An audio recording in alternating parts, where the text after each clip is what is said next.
good afternoon from whichever part you are joining in for us. Thanks a lot for joining in. So today we will be speaking about building cyber resilience via digital risk protection. That's the topic which we have in hand today. Today I will be the speaker, and I am Pushpender. I am Associate Director at NDR. I have built multiple security operations centers from scratch and have implemented a couple of solutions as well. With me, Benny Epand, who is business director from iZOOlogic. He is a business specialist in this domain and take care of digital risk space. Yeah, moving on. Hi, everyone. Hi, Pushpender. Thank you. Hey, Benny. So what is the digital risk protection? Why we are speaking about it today? So digital risk protection is a domain, which is easily missed out until, for a few years from now. Earlier, we used to only focus on internal part of the security, which is, behind the firewall, which is on your organization side of it. But we are completely, not caring about the other side of it, and which is, digital space, which is exponentially growing, and the threats and the threat actors are constantly evolving, and mitigating those threats are really, really important. So that's how digital risk protection came into picture, and we will be speaking about the same today.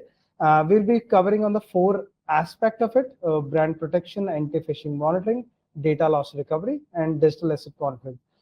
So it is more on the brand value and brand image protection, as well as social media account protections which an organization is having. So that is the aspect which we are dealing with today. Benny, if you have something to add on this. Yeah, Pushpender, I think you really touched that main point of how we as security people sometimes are focused on our own systems, our own networks, our own devices, and may overlook that external risk that we're facing as an organization. How the threat actors are using our good name, our good brands that we've worked really hard to create. And those are easy for them to attack and abuse across that digital space. There's no one stopping them from doing that. The internet is a free space. We can say whatever we want. We can do whatever we want. And the threat actors are utilizing that. And let's not forget, a webinar must have a mentioning of AI into it, right? And with the rise of AI and deepfake, it's becoming very easy for them to even easier, right, to multiply their threats and really get closer to an authentic brand response and use that to dupe the people across the web. Definitely. That's a really good point. And to put it in a perspective, so why brand protection is needed? So with the rise of digital digitization, and everything is revolving around internet. So the brands are also moving online, and the protection of brands online is very important. So compare it with something like you love your Nike Jordans a lot, and you buy it from a website which is actually trying to be a poster of Nike, and then once you spend a couple of $100 and you come to realize that these are the fake ones. So this not only your sales and revenue of the particular brand is going down, as well as the brand image is also going down. So yeah. Yeah, would you spend that money again to get the real product, right? Or is that the last, is that your last purchase? Right. You may not purchase that again. Right. So, I will be, thinking a couple of times before, investing again money on that product. Yeah. Definitely, for sure. Yeah, no doubt. And that's where, business lose value. Yeah. The loss is twofold, right? It's the money that didn't come into the business, and it's also the brand reputation that was harmed in the process. And you might tell your friends, you might warn them, and that could have further ramifications for the organization. Yes, yeah, definitely. And to take this, further ahead, I want to share some statistics with everyone. How the counterfeiting brands and everything is revolving around. If you see from the trends from 2017, 18, 19, it's keep the brand counterfeiting is it's only increasing. So you'll find duplicacy and brand digitalization of the brand reputation. It's all being it's coming under real threats. So customer bewilderment is also a main issue and has been stated by 45% of company. And if you see the trademark infringement, which go into the legal, has costed companies 40% business say that we have spent close to $50,000 to $250,000 on the court fee and etc. So it's not only the brand value which is going down and revenue which you are leaking. It's also the overburden, over expenses which you have to pay if you come into this vicious circle. Benny, anything on that? Any encounters you have faced? Yeah. Yeah, we need to look at these numbers and see they're a few years old. We're still waiting for the new data that for sure will increase, especially with AI, as we discussed. Definitely. And these, of course, these may be the average numbers, but we all hear those stories about that company in Singapore. They got on a deep fake Teams meeting and sent money to the wrong location. And these kinds of deep fakes of CEOs where there's large transfer of funds happen quite often. These are maybe the extreme cases, but those happen as well. And of course, you want to be on the lookout for that, reduce the risk from those kind of threats. So your company doesn't reach these statistics, right? Probably our goal here tonight. Yeah, definitely. I don't want to be part of that. Yeah. No one would, yeah. So yeah, moving on, what are the main challenges which we have seen over protecting brand image? Why can't somebody do it on their own? Like how internal security has been provided by customer. Why can't they go into delve into this realm, and why can't they do? And what are the challenges they face in protecting their brand image? So first and foremost, as internet itself is a very vast space, and if you talk about dark web, it is another realm altogether.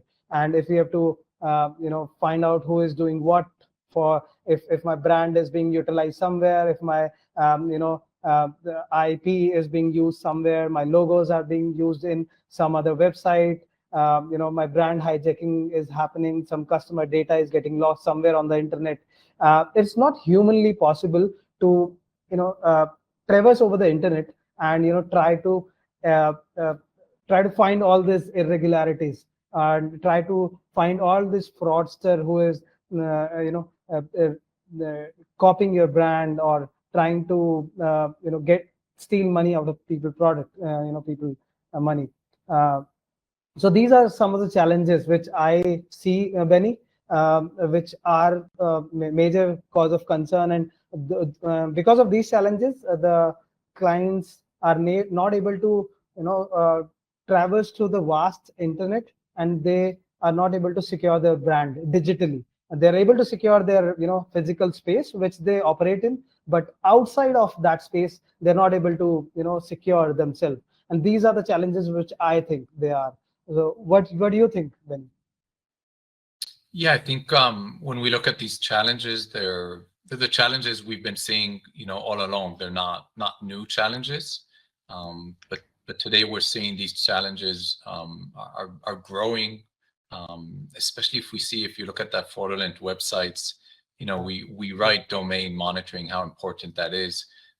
It still is important and it's still utilized, but today we have a lot of platforms on the web that allow free hosting, especially for developers. They're created for the development world, but those are utilized by the malicious developers or the threat actors, where they could host on one legitimate site, they could host 50 landing pages, which are phishing sites for whatever brand they want.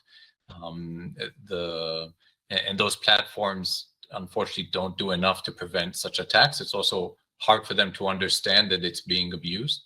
Of course, that's our job to point that out to them, right?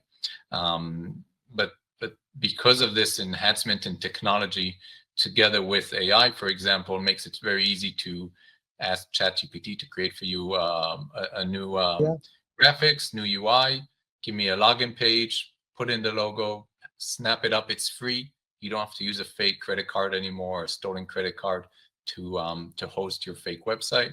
And voila, you have a phishing site. It's going to be live for a good few days, if not more, and start racking in the money, right? Yeah. Rightly pointed, Benny, because I still remember when I was doing my college project and I have to do build a website. It took me several days or weeks. But as you rightly pointed out, with AI being on the rise, I'm sure developing a website is and the similar website is very, very easy.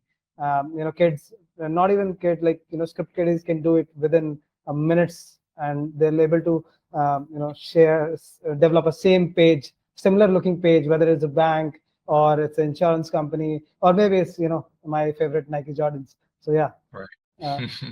Yeah. So keeping on the challenges, I think the dark web is something which is very important to speak about, and the sheer overwhelming volume which is present in dark web. Somebody want to even they come to know, okay, some my information has been leaked on dark web. They'll not be able to traverse dark web, and they'll not be able to identify where the information leakage happened, what we have to do as an organization to get my credentials back, or if it come to me then how should I buy it from a hacker, or something like that. So the technical complexity is very huge. The overwhelming volume is very much on the dark web. As we know, the internet is 90% it's running on the dark web, and the accessibility is the main thing. Again, a lot of people don't know how to access and what to access on dark web, where to reach out. So these are a couple of challenges which I think are there, which dark web extrapolate the challenges. It's the earlier challenges which we discussed, dark web is just extrapolating those. So yeah, that's me. I have this knowledge on this. So what do you say, Benny, on this? Yeah, it's you can imagine the amounts of data breaches that happen daily, and the amount of data that's published and posted, and it's very hard to keep track of all this data, and then analyze it and safely do this whole process. You can imagine it takes a long time to download data from some of these locations. So the time and effort to just get the data in the first place could take a lot too much from your time, and you want to be practicing security methods within your organization, not spending time gathering the data and not doing anything in practice. So it's very important to find that right tool or method to be able to get that information that you need, the alert that will notify you automatically what is relevant to you, and also give you context about it, what actions may you want to do, and how to do this so you could close that security gap that has arisen from that intelligence that you have found or that was given to you, that was somewhere on the dark web. Yeah, and don't forget, we say dark web, but there's surface web threats, there's deep web. Today, of course, Telegram is also in the news every day, recently with what is going on there, for good reason, because there's a lot of data is just up freely on Telegram. Right. And now you have another platform you need to monitor. It's just growing every day. Yeah. Exactly. So yeah, that's what I was talking to my cyber defense team day before yesterday, and they were telling me while they are monitoring for some of our customers, we are monitoring for them the dark web monitoring we are doing for them via utilizing the iZOOlogic. So they were telling me how the Telegram and WhatsApp is being utilized more frequently, and how dark how we are getting more alerts on dark web these days compared to last year. So every day these threats are being extrapolated, and the number of alerts we are seeing in our cyber defense center regarding to all this is growing exponentially. But thanks to iZOOlogic, tools, we are actually working very closely, and we are able to identify these threats on time and able to serve our customers. Yeah. Moving on. Yeah. So this about disrupting cybercrime ecosystem. Benny, I think it'll be great if you take this. I think it's better because these are something which you do better. So I would request you to take care of this. Yeah, maybe a bit more experience. Don't take too much away from yourself, Pushpender. So yeah, maybe we could highlight some of those other areas in this ecosystem, because we spoke a lot about social media, a lot about websites, domains, of course. We also have to remember a lot of companies today have mobile applications. These are also utilized for fraud. If they are using it just to lure in the person, and then they would take them maybe to an investment scam. The Chinese investment scam is a known scam today. So they used your maybe your investment firm or something like that, and then they'll pull you into WhatsApp or Telegram into another discussion, and then the threat will begin from there. Of course, they may force you to install their application, which is the investment platform, and you won't see the money anymore, right? You'll be thinking you're playing, but when you want to pull out the money, the victims just can't do that. In addition, so we also want to look at not just the company name, we're also looking at executives and VIPs within your organization. I'm sure we've all received that email or WhatsApp where we need to run and get gift cards because our CEO is in a meeting and he doesn't have time to do that. Oh, and by the way, please use your private credit card. Don't worry, we'll reimburse you. And of course, no one is ever reimbursed for this. So that scam is, one of the oldest ones that's still going on. Of course, we spoke about the deep fake that happened with the teams. That, of course, is maybe the more advanced of these, right? And then, yeah, I think around phishing, we've spoken a lot about those different websites and phishing sites that are rising on the rise, of course. But also we're seeing like WhatsApp and direct messaging or Telegram are also being used for these things, or IMs where you're communicating, and really that P2P communication, which is a lot of times encrypted. It's very hard to monitor that, no matter what tools you have within your organization.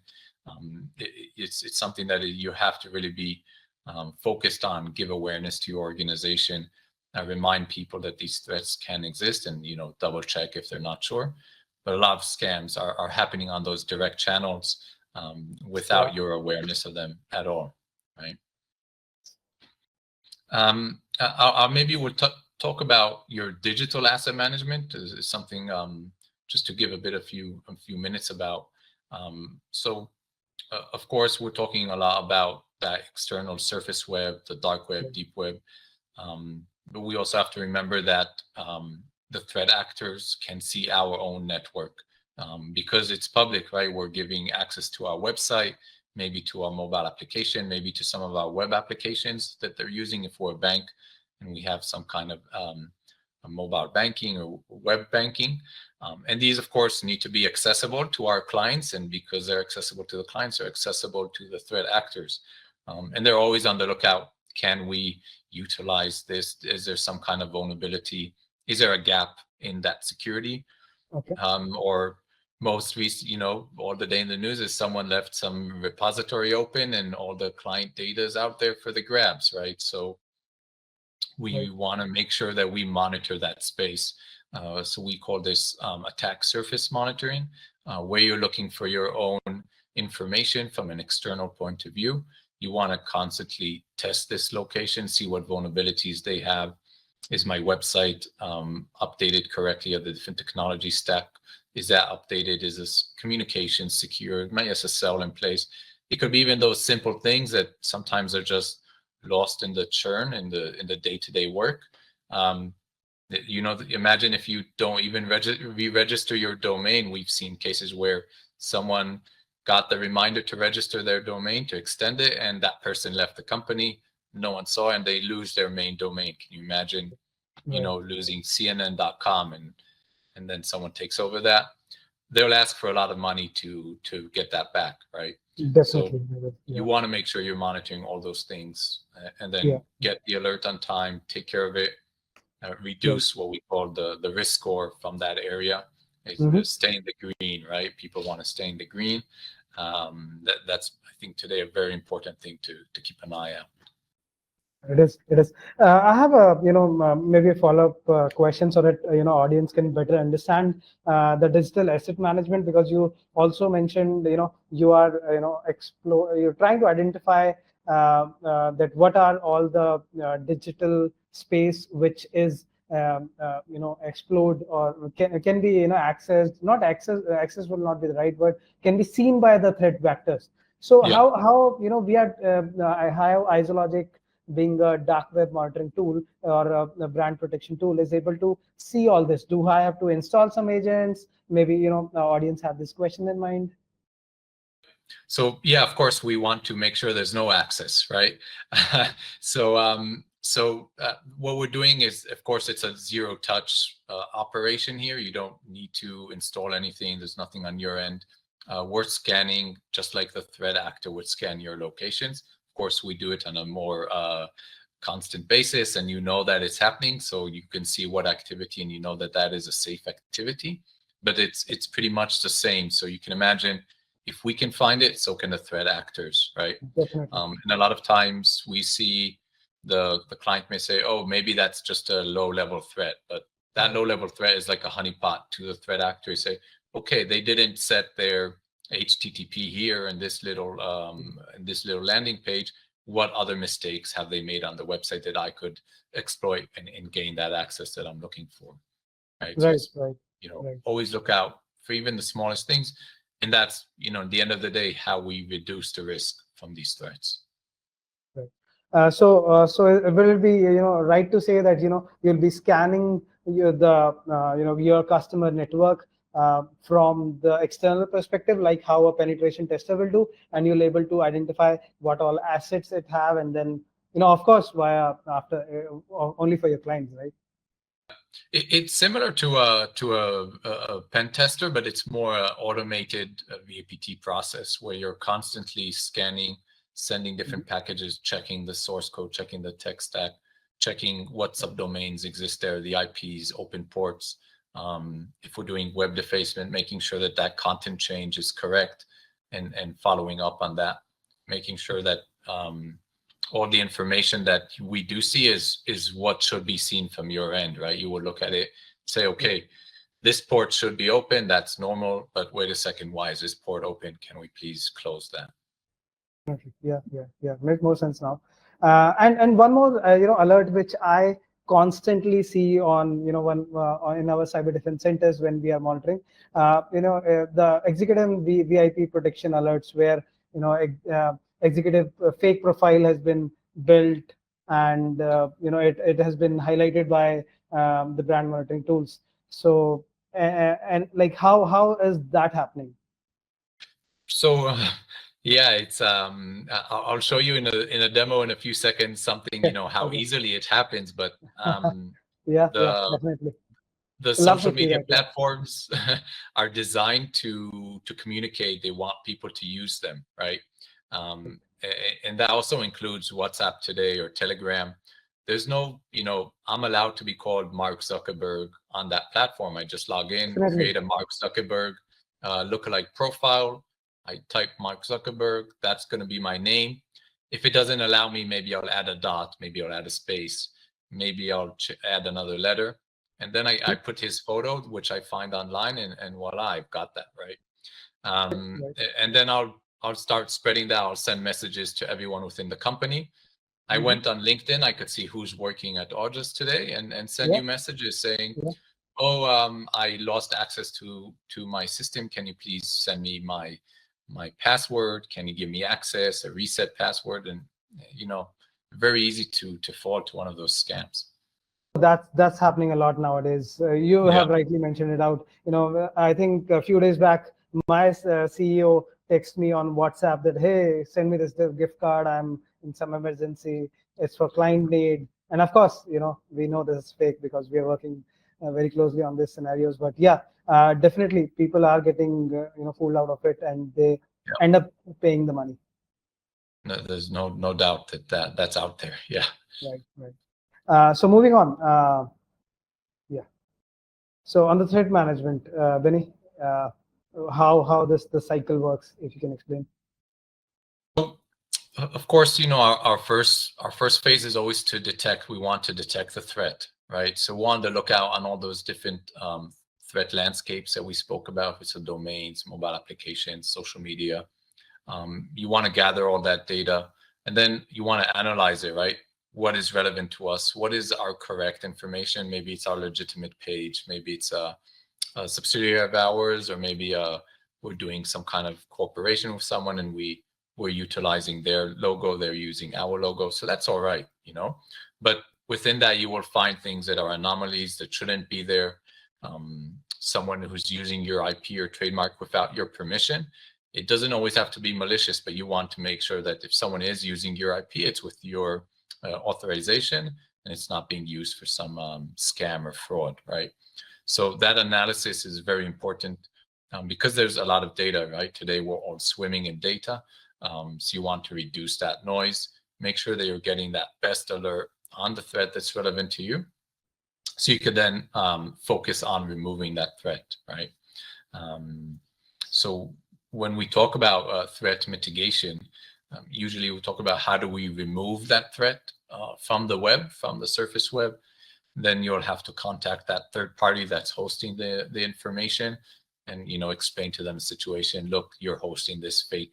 Someone is pretending to be my CEO, right? If you're talking to WhatsApp, if you're talking to Facebook, if you're talking to some web host that their website that someone is hosting on their platform, a fake website, a phishing page, we'll see one in a second. Say, hey, you have to remove this. This is not ours. It's being utilized by a threat actor. You have to block it on your network. Please remove it. And then you have to make sure you're on top of things and that they do their activity, right? These third parties probably have better things from their perspective to do than now take down some fake website on their platform. So you want to make sure they know, hey, this is important for me. Please have that removed as soon as possible. Because we're in the risk world, right? So how do we reduce the risk? So we're talking about a quick detection and a quick takedown. So those things you want to always be on top of.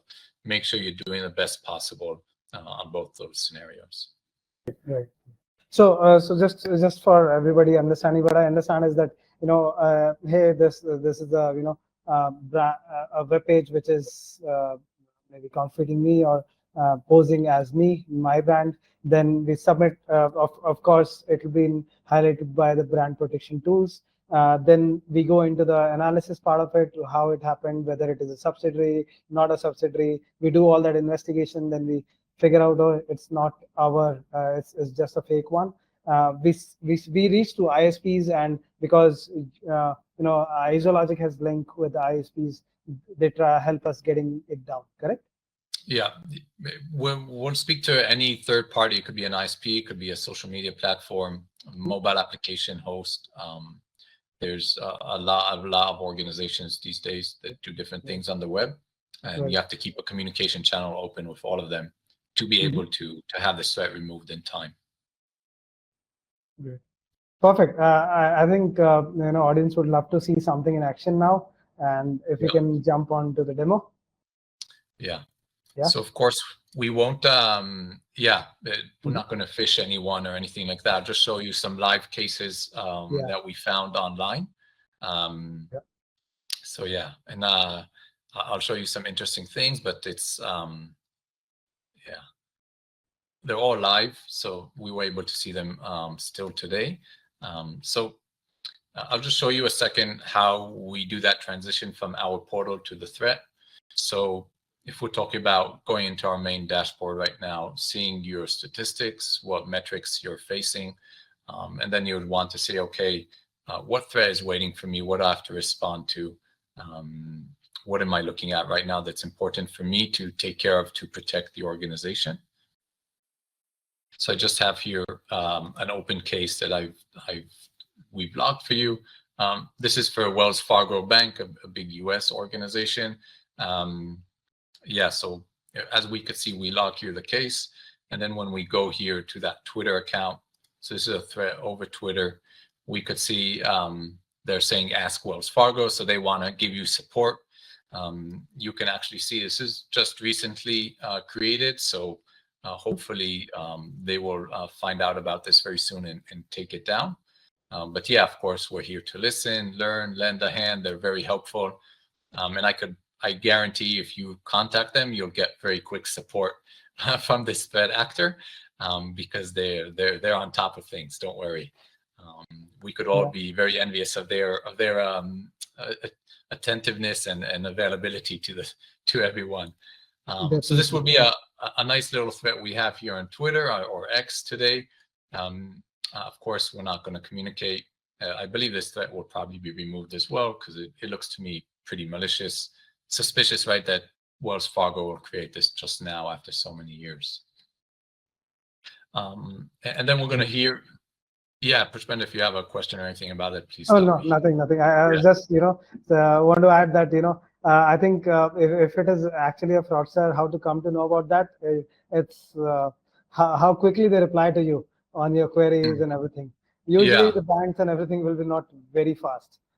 Yeah, I sometimes do when I do a demo for a client, I'll write to them and see how quickly, and usually they would answer within the demo. So within an hour, I get an answer. Yeah. So, okay, so we'll look here at a phishing site. We could see this is a .dev site. It is tagged by Google already as a malicious site. So I think they are doing their work to tag this and notify people. But you could see here a phishing website. This is not their real login page, and it looks great. I hope the quality is seen through the webinar, but when I'm looking at my screen, it's HD. Everything looks right. They have all the wording correctly. It's very easy to do, right? Just take the source code, duplicate it, put it in a new location, upload, make sure everything's working correctly, and that you get the data, right? I don't want to do anything here, but I'm sure, I don't know what's going to happen just for fun. Okay, now you get an error, right? But in the meantime, they get your information. I don't know what's going to happen there. Right. Yeah, and just for fun, I also checked, how good are the platforms in protecting their own name, right? So you could see here someone created an account called Twitter support. Blue check, so maybe he's helping with the blue check mark, right? I do support on Twitter. This guy's been around for quite some time, so I'm not sure why Twitter X has not acted upon it. Yeah. But this is on their platform, someone pretending to be them.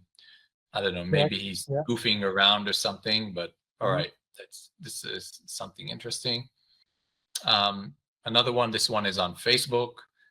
So clearly they're trying to use Twitter or X's name. This is a new one, by the way. We could see they've just started activity here. So yeah, another thread for Twitter here. Very easy to do, right? They just created an account called the Twitter X, and they're there, right? Right, definitely. And just the last one, because we did a lot of Twitter, let's do one on Facebook. So if you manage your page or something, you're probably very familiar with the security team. We've seen some weird activity. So here we could see this Mr. Bruce Allen. He's from Facebook security team. We're very happy to hear that. He'll contact you and make sure that whatever he's found on your profile is mitigated, right? By the way, we could see that they're trying to gain traction just by posting things that may be interesting to people, just to show, gain traction on that profile. Right. Another thing we can see is some of these profiles are taken over. This is a threat also to the executives in the organization or to companies as well, where the threat actor gains access to your profile and then uses that to maybe a crypto scam. We've seen a lot happening, even to people like Bill Gates and other top names. But it could happen to anyone's profile, and then maybe they'll do it to your friends, to your family, and try doing a scam that way. Definitely. Yeah, and I'll just show you just give you a quick snippet for a bit of dark web, a bit of dark web alerts. This is taken from our TI feed. So we provide a TI feed to all our clients where they could see different actions that are going on in the dark web, and they're a bit more general in nature. They don't necessarily have to do with them, but it may be to do with their region where they're working, or maybe their industry. So you could see here someone posting some activity where they're trying to hack, in this case, Indian sites, and they're just giving information, who we've hacked, what we have done there, right? Just glorifying their activity. I opened another one here where someone is selling a data leak for Bank of America, saying they're high net individuals, PII relating to these people. Yeah, a lot of these I would always take with a grain of salt. You want to make sure what is in that data, is it useful to me or not? And many times we also see recycling of data. So someone else will just download some old data and repaste it, say, oh, look at what I did, maybe even try to sell it to you or sell it to others, fraudsters, right? So he's even scamming the scammer, right? Just any way they can make any money, right? Yeah. And you are able to see everything because you have holistic access. But I'm sure once we are looking for a specific customer, I'll be able to see the threats lingering on that customer only, right, on the portal. Yeah, so basically you're seeing here a two-step approach. One is we are looking at everything, making sure that you also get that news. You could see what's going on. Maybe it doesn't relate to you directly, but we will also, of course, log for our clients information in their section under the data loss recovery section. This would give them exact data about their domain. Do we have any threats for them on the dark web? Maybe we found a Postman repository, their API key is over there. Maybe their GitHub is left open by mistake, which happens a lot. Developers don't always notice this. And then there's good data for there to be taken and utilized, right? And a lot of breaches happen from those surface web locations, right? And it's not done because someone hacked you or breached you. They just found the information readily available on the web.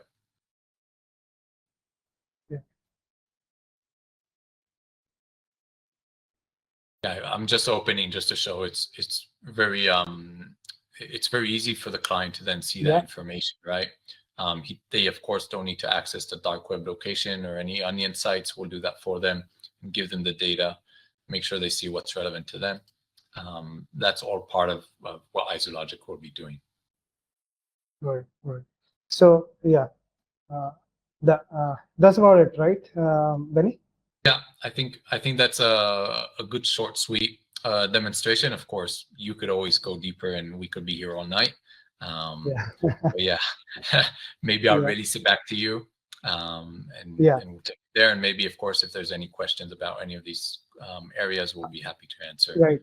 So in between, when we are switching the screens, guys, we have a Q&A session. If you have any questions, please feel free to post them there. And in last few minutes, me and Benny will be happy to assist you on your questions. So taking in from Benny now. Second. Benny, are you able to see my screen now? Yeah, it's coming up.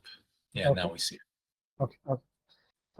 So yeah, finally, like how we, as an August Cybersecurity and iZOOlogic are teaming up together and protecting our clients. So we have a tie with 2 cyber defense center based out in India, Mumbai and Bangalore. So we are doing this continuous monitoring, brand monitoring via the for our customers via iZOOlogic solution. What we are adding value is on that we are doing 24/7 digital risk protection, asset assistance, and complete threat management. The whole cycle which Benny told earlier. Once a threat has been found, the iZOOlogic or a brand monitoring solution is identified. Okay, here's the threat, or this is the duplicate of your website, or this is a mobile application which you are using. It's a fake copy available on a Play Store or an App Store. So we take swift action on them. We take end-to-end process which Benny just spoken about. We have a word with client team. We understand whether it is legitimate, not legitimate. Then take specific action, do chain of custody, and work with closely with iZOOlogic team to get the threat actor mitigated.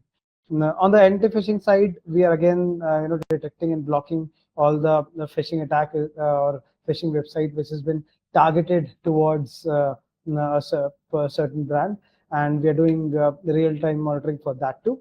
On the data loss recovery and side on the dark web, again, it's sensitive data and unauthorized, for which unauthorized access has been already made. The data has been getting sold on dark web. We come to know about via our alerts. We work with iZOOlogic team again here too very closely and try to mitigate those threats again. We also utilize threat intelligence with our in-house SIM solution. So we have, as I said, we have a cyber defense center. We club the iZOOlogic threat intelligence with our SIEM, SOAR, EDR, XDR, and we are able to utilize those threat intelligence to comb customer environment for any other threats which are there which has been not seen on those particular devices. So yeah, that's what we do. Benny, if you want to add anything here. Yeah, of course. The meshing of the data is very important, because there's so much more you could garner from our threat intel, and how else can you? Someone has to be that gateway between the external threats to the internal threats, right? So if I reported all these IOCs, if I reported this threat intel, we need someone to go and check that. How is that relevant to myself, right? To the company? What do I need to do different? What domains and IPs should I block on my firewall, right? Someone has to go and do that activity and also see, maybe you want to investigate that even deeper. I see they've started communicating to us from this IP that you've just reported. Has anything malicious happened? Let's put an end to it. And of course, investigate. And then advise me, what can I do now that this happened? How can I prevent in the future? What other solutions do I need? There's so much to learn from all these threats. Besides reducing your risk, you're also reducing the organization risk in general. Right. So yeah, I think I am done from my end today. This is what we want to share, you guys, everyone, on the brand protection and dark web monitoring side. What is happening on the side of the layer which we are not able to see, and the services which are catered or designed to specifically address those threats. So that's how this webinar came into picture, and I hope you guys have learned something out of it. At least know what the threats are and how to take action on them. So now I'll open up for Benny. Anything else you want to share? No, I'm just reading the Q&A and the chat, and I see there's some good questions. Yeah, let's dive into that. And of course, please, you could send any question you want. I think we have the time to go over them. Yeah, definitely. Yeah. So first question, Benny, is how brand monitoring help with brand reputation? Wow, that's an important question, I would say. Yeah. So of course, we usually work. Both of us are from the cybersecurity realm. You're in the SOC area. So we still have to remember that there could be some cross work with maybe your marketing team, maybe your PR team. So of course, the reputation is very important to manage for them, as that is their job. And like you mentioned with the Nike shoes in the beginning, you can imagine how your reputation is harmed when these threats happen. Mm-hmm. How also, if I go online now and type on Facebook, whatever bank I'm trying to contact or whatever company, and I'm talking to the wrong person, that would be infuriating. Even if you don't lose money, you just wasted time. This person has just took you around the block for nothing. And I would maybe perceive that organization as a less secure organization. Maybe they're not doing enough to make sure that our communication is safe. They're doing enough for me. And then, of course, you're going to go out and tell your friends, especially if you lost money, you're going to be mad. Maybe no one's going to pay you back. So you're going to vent, and social media is a good place to vent these days. Definitely. And that news will spread, and people will read about it, and that would harm your brand reputation. So we cybersecurity people find ourselves dealing with more and more reputational issues, and we're becoming kind of the center point, I believe, in a lot of companies for subjects, for these kinds of subjects. I don't know if we're going to see some kind of future role for people in this realm, but for sure, our access to the digital space is quite strong, and I think because of that, we're also getting more responsibility to deal with these threats and with this reputational issue that we're seeing. Yeah, thanks for that question, by the way. So I think it's a beautiful question and beautifully answered by you, Benny. But I think somewhere we also have to tell our audience that how exactly we are combing this digital space. Are these any bots or this manual activity? How this is all working in, and how this all is making sense? How we are able to identify this is fake, this is not. How this all is happening in backend, if you want to share something on that.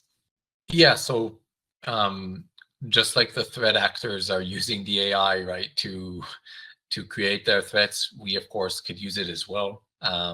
We could use it to increase what we can cover, the coverage location, right? We could ingest a lot more data and apply different machine learning or AI to it, and then be able to find the threats in a much quicker way. Also automate different processes that you saw before on the portal, maybe. So by increasing our reaction time, so we're able to react quicker, we can reduce the risk in a quicker way. So yeah, AI is helping us as well. Don't forget that. It's not all bad, right? And of course, it's helping to detect those more subtle threats that we're seeing. Once those more capable domains are utilized for the threat, and then they might change something, then you might need to find that threat in a better way, and AI could really help you with that. So that's where the automation comes in, or machines come in, but there's nothing that can replace an analyst as well. And we have a good team of analysts here, including a red team, where they are able to investigate the threats a bit deeper, maybe find more associated threats, and be able to see the whole ecosystem of that threat actor. Because we see a lot of times they have a fake website, and that's connected to a social media page. Maybe they're even running advertisements for that social media page, and those ads send you to WhatsApp, right? And that WhatsApp account will send you to install a mobile application. So all of these are different. They're basically that supply chain for that threat actor. And you want to find that all, and you want to take it down, right? So you're going to really disrupt his network, disrupt his activity, and remove it. Yeah. I think beautiful example. I think recently in our cyber defense center, one of our customer from US who is using our services, we have seen similar case where we got an alert that some specific brand is being being duplicated somewhere on the internet. And then once we found that, we also found a trail to the Telegram channels, and then we found a trail to the a fake application. So the story collaborated with that as well. We have recently worked with on one of the such incident in our cyber defense center. So yeah, I think the next question is again, which we have already covered. So it says, does AI get leverage in brand monitoring? So I think Benny has already answered it. Yes, not only bad actors are using it, we are also utilizing it to ensure that we are, if not ahead, at least running parallel with them. Okay, so yeah, that's it on the questions. Anybody has any other questions? I see in chat, Pushpender, I see in chat someone, Swati here, asked success stories for brand monitoring. So yeah, I think seeing those threats that we saw during the demo, you can imagine those happen on a daily basis. So finding those and removing them is always something that we're happy about, because we want to make sure that those aren't accessible. We of course sometimes encounter even very large threats or very a more impactful threat. Maybe some deepfake video that's going around. There was a lot of, this happens, we've seen movie stars suffering from these things, and those are really harsh on them. But sometimes we see this happening just to people just ordinary people may have some revenge porn or some other kind of activity that is done against them. So when we're able to help those kind of people, it's even more gratifying, because they don't have that full access that everyone can have. So always happy to help in those kind of areas. Yeah, I see you. I think there's a follow-up question on that. Could you give some Yeah. example of what threats attack service monitoring can find? Yeah, so maybe to recap, if we're talking about vulnerabilities on the website, if we're talking about unknown sites or unknown subdomains, open ports that you may have forgotten, IPs where data is hosted, maybe some S3 bucket information that's available. Of course, making sure your technology stack is updated, your SSL certificate is in place, and don't lose your domain because you forgot to extend it when your year is up, right? So I think those are some good examples. And yeah, of course, Swati, please contact us and maybe we could do a more direct demo for you on that. Right.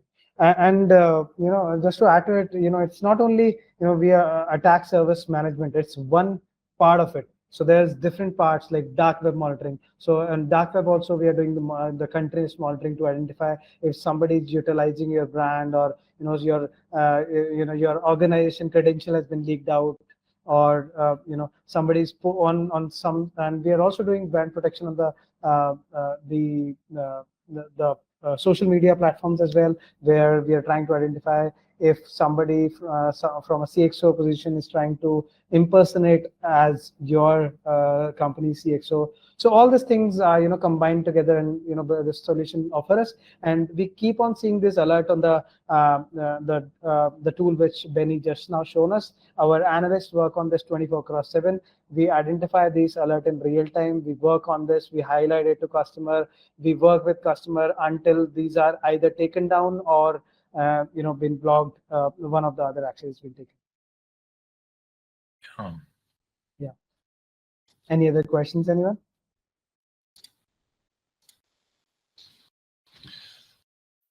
I think there were great questions so far. You could always contact us, both me and Pushpender, directly if you have any further questions. Maybe I know a lot when we talk about brand protection and digital risk, could be very personal to the organization, as it might face a personal issue. So yeah, please reach out to us on any medium that's comfortable to you. We'll be happy to assist you with that and answer that question. And yeah, Pushpender, thank you very much. It was really a pleasure. Yeah, so late at night for some of you, and maybe early for the others. For me, it's a good time here in London, so I'm not complaining. Yeah. Thank you everyone for joining in, and Benny, thank you for working with me on this. Thanks a lot for your time. Thank you everyone for joining in today and sharing your time with us. I hope you all have learned something of it, and we'll love to see some queries, some questions. Please feel free to reach out. And thank you everyone, and have a good day, good evening, good night. Thanks, Pushpender. Thank you, everyone. Thank you, everyone. Have a good evening. Cheers. Bye. Cheers. Bye-bye.